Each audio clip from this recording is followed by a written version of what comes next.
Paano minamagic ang budget sa Ghost Project? Ayon kay Crazy Kinar ay ganito. I'm proud to announce to you the first artificial intelligence road that will be completed in less than 1 year. The government is setting aside 10 billion for the completion of this project. Thank you.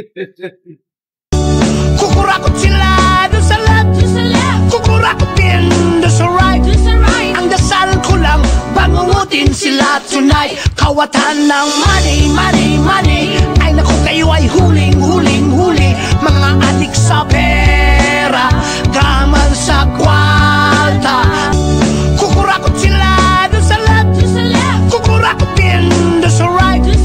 Ang dasal ko lang, bangungutin sila tonight. Kawatan ng money, money, money. Ay naku, kayo ay huling, huling, huli. Mga adik sa pera, gaman sa kwarta.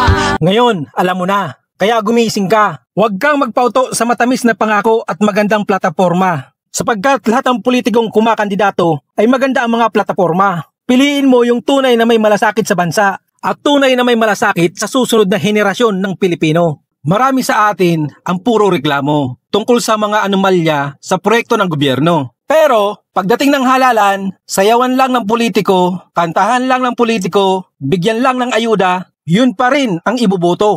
Pare, gumising ka. Mag-isip ka. Lahat ng ayuda, tanggapin mo, ibulsa mo, kahit na yan ay galing pa sa mga magkakalabang partido. Dahil yan ay pera ng gobyerno, hindi pera ng politiko. Kaya nararapat lang na makinabang ka. Pero hindi yan sapat na dahilan para iboto mo sila. At kahit na kasama ka sa listahan ng mga binabigyan ng ayuda, hindi nila malalaman kung sino ang binoto mo. Marami pang may kakayahang magserbisyo sa gobyerno. Hindi lang nabibigyan ng pagkakataon dahil hindi natin ibinoboto. Subalit, malaki rin ang magagawa mo kung buboto ka ng tama. Mang Kadyo, walang personalan na pag-uusapan lang.